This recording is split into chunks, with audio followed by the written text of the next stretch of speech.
जबलपुर देह व्यापार कांड में भाजपा के पूर्व मंडल अध्यक्ष की गिरफ्तारी के बाद आज पीड़िता द्वारा दिए गए पुलिस को बयान के आधार पर पीड़िता को उसकी इच्छाओं के खिलाफ नेताओं और अधिकारियों के पास इच्छा विरुद्ध देह व्यापार की ओर धकेला गया, जिसको लेकर आज जिला कांग्रेस कमेटी द्वारा ज्ञापन देते हुए इस बात की मांग की गई है कि भाजपा नेता की गिरफ्तारी के साथ ही जबरन जिन नेताओं और अधिकारियों ने पीड़िता युवती के साथ गलत किया है उनकी गिरफ्तारी जल्द की जाए।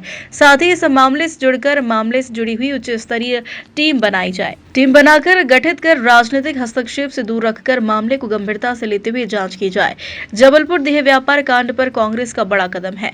भाजपा नेता की गिरफ्तारी के बाद पीड़िता के गंभीर खुलासों से यह साफ हो गया है कि यह कांड सिर्फ जबलपुर तक सीमित नहीं बल्कि प्रदेश से लेकर केंद्र की भाजपा सत्ता से जुड़ी लोगों तक इसकी जड़ी फैली हुई है। करने वाली वह पीड़िता रहती है जिसको बंधक बना के लगभग 1.5 साल भारतीय जनता पार्टी का जो पूर्व मंडल अध्यक्ष है और उसका सहयोगी है उसके द्वारा बंधक बना के उससे दैहिक शोषण किया जाता है। न केवल बात यहाँ तक रुकती है, उस मंडल अध्यक्ष के द्वारा उस उक्त महिला को लगभग 1.5 साल बड़े बड़े नेताओं के पास भेजा जाता है, बड़े बड़े अधिकारियों के पास भेजा जाता है, जबलपुर शहर सहित अनेकों ऐसे उद्योगपतियों के पास भेजा जाता है। पुलिस प्रशासन ने उन दोनों की गिरफ्तारी कर ली है। स्वाभाविक सी बात है, अगर वह मंडल अध्यक्ष है तो भारतीय जनता पार्टी के बड़े बड़े नेताओं के साथ भी उसकी फ़ोटो साझा हो रही हैं। न केवल भारतीय जनता पार्टी के स्थानीय नेता बल्कि इस देश के जो गृह मंत्री हैं वो उसको माला पहना रहे हैं, गृह मंत्री कंधे पे हाथ डाल रहे हैं। तो स्वाभाविक तौर से ये समझ में आता है कि कौन बड़े बड़े नेता होंगे जहां पर उस महिला का शोषण किया गया होगा। ये मामला सिर्फ यहां तक सीमित नहीं होता है कि उन दोनों व्यक्तियों की गिरफ्तारी हो जाए। ये मामला बहुत बड़ा है। इस मामले में अगर आप जाएंगे तो इसके तार न केवल स्थानीय स्तर पर बल्कि राष्ट्रीय स्तर पर जुड़े हुए हैं। स्वाभाविक सी बात है, वह व्यक्ति भारतीय जनता पार्टी की एक महत्वपूर्ण इकाई का अध्यक्ष था। आपने देखा सोशल मीडिया में ऐसा कोई नेता नहीं है जो उसके कंधे में हाथ ना डाल रहा हो। मैं कह रहा हूं कि इस देश का जो गृह मंत्री जब वो जबलपुर आता है तो वो जो चौरसिया लड़का है अतुल चौरसिया गृह मंत्री को माला पहनाता है, गृह मंत्री कंधे पे हाथ डालता है। उसके बाद वो महिला अपना बयान देती है कि मेरे को बहुत जगह इस्तेमाल किया गया, मेरा शोषण किया गया, बहुत बड़े बड़े नेताओं के यहाँ मेरे को भेजा गया, बहुत बड़े बड़े अधिकारियों के वहाँ पर भेजा गया। तो जिन नेताओं के यहाँ भेजा गया, जिन अधिकारियों के यहाँ भेजा गया, वह भी उतने ही दोषी हैं जितना बड़ा दोषी अतुल चौरसिया और वो शीतल लड़का है। पुलिस से हम लोग मांग करने आए हैं कि न्यायिक देखरेख में SIT की जाँच हो, महिला को सुरक्षा प्रदान की जाए और इस मामले को यहां तक नहीं रोका जाए कि उन दोनों की गिरफ्तारी हो गई। जितना शोषण उन दोनों ने उस महिला का करा है उतना ही शोषण उन नेताओं ने करा है, उन अधिकारियों ने करा है। बाकी पूरी जो बातें हैं इस सोशल मीडिया प्लेटफॉर्म पे पूरा जबलपुर देख रहा है, पूरा मध्य प्रदेश देख रहा है, पूरा हिंदुस्तान देख रहा है कि किस तरीके से भारतीय जनता पार्टी के मंडल अध्यक्ष ने जबलपुर संस्कारधानी को कलंकित करने का काम करा।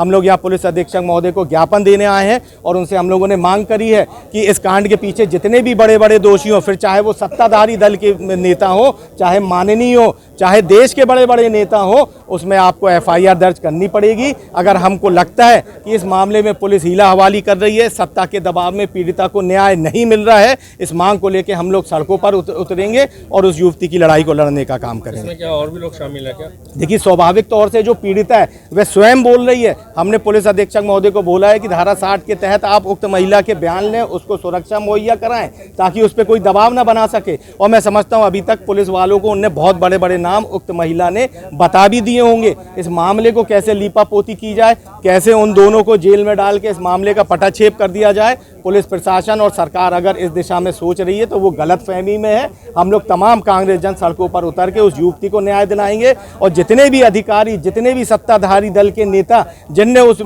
युवती का, उस महिला का शोषण करा है, उनके खिलाफ हम लोग आंदोलित होंगे। यहाँ पर शिकायत देने पर क्या हमारे जो एडिशनल SP महोदय उनने बोला है कि उस महिला की सुरक्षा करी जा रही है।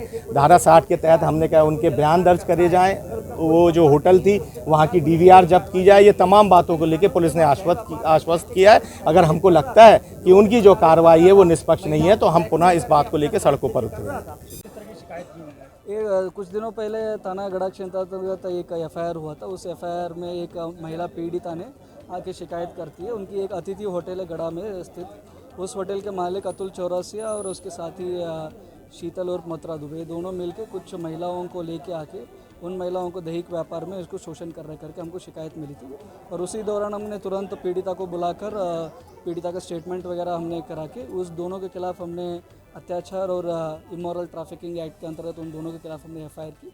उसके बाद तुरंत हमने अतुल चौरासी को गिरफ्तार करके जेल भी पहुंचा दिया था।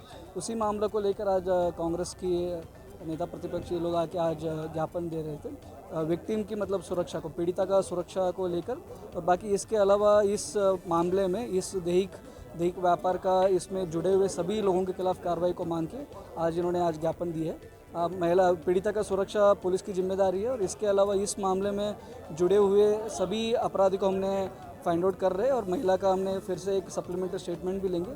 किन किन का नाम आएगा सभी के खिलाफ सख्ती से सख्ती कार्रवाई हो जाएगी। सर इसमें अभी और भाजपा के नेताओं के नाम भी आना है? नहीं, अभी अतुल चौरासी है इनका नाम था और इसके अलावा शीतल और मथुरा दुबे है, ये दोनों के ही नाम है। और फिर से हम पीड़िता को एक बार सप्लीमेंट्री स्टेटमेंट लेंगे, उसमें किन्हीं का भी नाम आएगा उनके खिलाफ हम कार्रवाई करेंगे।